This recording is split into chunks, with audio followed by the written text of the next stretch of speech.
Want to know what the worst sounds in the world are?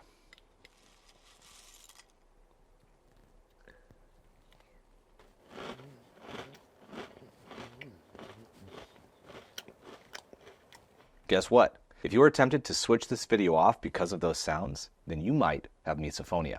And by the way, thanks for sticking around. I promise I will not do that again in this video. So sorry. I'm Chris, and I'm a late diagnosed autistic. Today, I'm going to talk about misophonia because it's something quite a lot of autistics, including myself, experience that isn't very well understood by other people. So what is misophonia? Well, misophonia is a strong negative response to certain auditory stimuli. The term misophonia comes from Greek and literally translates to hate of sound. Basically, certain sounds cause extreme emotions for a person who experiences misophonia. These feelings aren't great. They're often anger, irritation, stress or anxiety, aggravation, impatience, or the feeling of being trapped.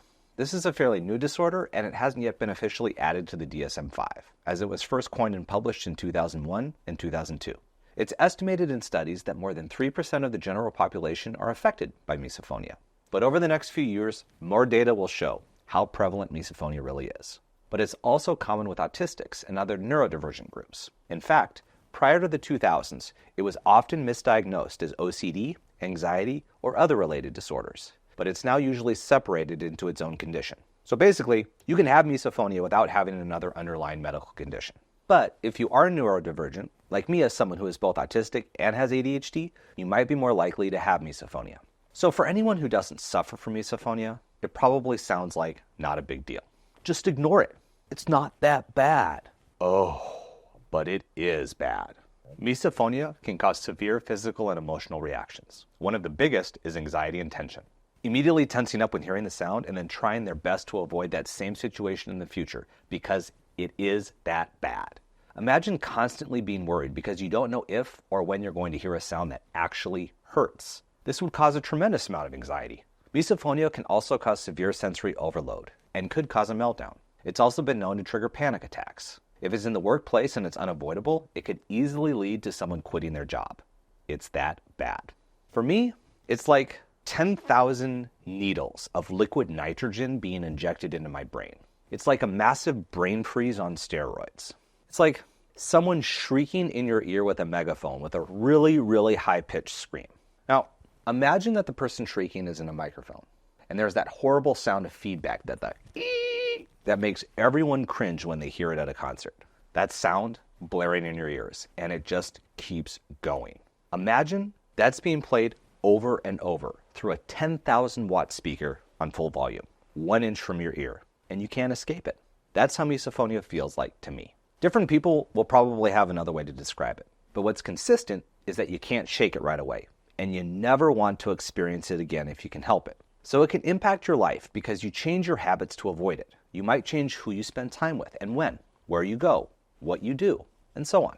A lot of people with misophonia have issues with the sounds of eating, especially lip smacking and slurping and the scraping of forks on plates. So that means it's hard to go to restaurants or eat with other people or go to a family meal for the holidays. And this doesn't even take into account that a lot of autistic people with misophonia also have food sensitivities too. It's not just a small thing if you have misophonia.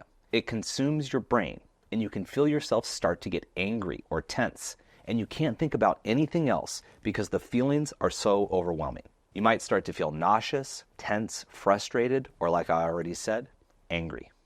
Very angry. And it's all happening in the brain where no one can see it.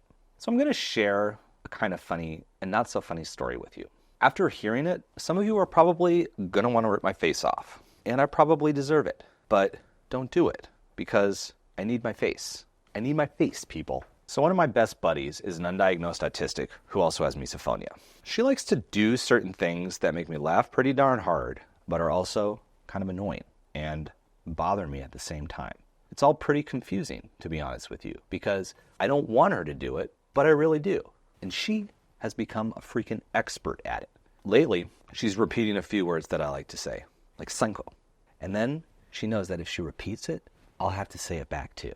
So we go back and forth, and we keep saying the same word, but we try to be really quiet about it and play it off like we aren't actually saying it, but we are. And I just want it to stop. but I have to be the last one who says it. But she'll keep saying it over and over. Sanko, Sanko, Sanko, Sanko, Sanko. It's pretty awesome. It really is. But at the same time, it's so annoying and so time consuming. So I got to do what I do. And after several days of this Sanko tug of war, I had to do it. She has one sound that really bothers her. It freaks her brain out. She absolutely hates it. It drives her crazy. And sometimes I do it to her on purpose. It's the fork scratching the plate. And yesterday, I scratched it during dinner 3 times. Sorry. For me personally, I have a tough time with certain sounds. A couple of the sounds that really bother my brain are crunching sounds when people eat. It's really bad when people eat pretzels or cereal. The other sound that absolutely drives my brain crazy is sneezing. Don't sneeze. And you're with someone and they're all,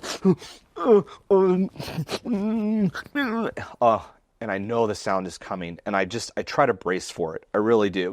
Oh my God. And then they do it. And it's just like a smack right across my face. You know what I mean? The smack that really stings, that makes your eyes water and tear up. That's how it feels like to my brain. Okay, so what's happening in the brain? Well, so far, scientists and doctors think that even though this is related to hearing, it actually has nothing to do with the ears of the person. It's also not about the volume of the sound, which is frequently misunderstood. It's a sensory processing disorder, and it relates to how certain sounds that are called trigger sounds are processed in the brain, and the signals the sounds send to the brain and body. The brain has an extreme emotional and physical response to the sound, which is why it's considered a sensory processing issue.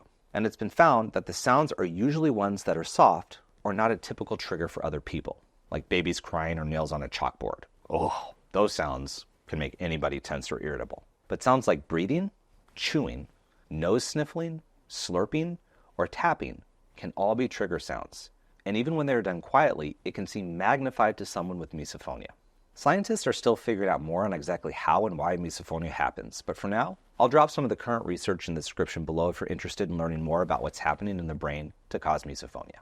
To help make things better for those of us with misophonia, here's what you can do. Be understanding when someone looks visibly uncomfortable or upset by noises, because it is that loud and that bad for them. Instead, try helping to remove the trigger if possible, or if it's really causing problems and not stopping, go somewhere else with the person. Be flexible with accommodations, such as noise-canceling headphones. These can help the person with misophonia reset and block out the horrible noise that is bothering them. Give the person time and space without judgment. They might need some time to relax and recover if they got frustrated or highly agitated by the sound. Provide a break or recovery time without asking too many questions or judging. Reduce exposure to the trigger noise. This will be much less stressful for everyone involved if possible. If it's something structural, like an appliance, consider updating it to something quieter. If it's something like the sound of other people chewing, provide options, like not needing to eat a meal together or wearing headphones while eating to block out some of those sounds. Practice how to handle trigger noises. Using the ideas I already mentioned, practice with the person, especially if it's a child or someone you're around a lot. Give some reminders of what the person can do when there's a sound that's bothering them, like taking a break from the space for a few minutes, or putting on some headphones, or maybe moving somewhere else. Reduce stress and get good sleep. It's so crucial to prioritize sleep and reduce as much stress as possible, especially if the person with misophonia is also autistic. Sleep can help lower stress levels and also approach the day with a higher tolerance level for frustration. Trust me, I can feel the difference for myself when I hear that trigger sound on a day when I didn't sleep much the night before and on a day when I'm well rested. When I've had a good sleep, I can think more clearly about what to do, or possibly the sound doesn't even seem as amplified as usual. So, reducing stress and getting adequate sleep is so important to supporting the needs of the person with misophonia. All right, quick recap. Misophonia is a challenging sensory processing issue that shows up as a strong emotional and physical reaction to particular trigger sounds. It is common for autistic, but since it's all happening in our brains, it can be hard to know what's happening. It's all tied to how our brains are processing things around us. But with greater awareness and support for people with misophonia, we can improve the difficulties we face and better support a ton of autistics in the process. So what are your thoughts and experiences with misophonia? What questions do you still have? Be sure to drop those in the comments and share with your friends and family so they can learn more about the silent killer of autistic minds. Don't forget to subscribe for more content on neurodivergent brains. And as always, thanks for being here. Especially if it's a child or someone where, practice with the person. Especially, practice how to handle trivial, practice. Lately she's been, and this doesn't even, good.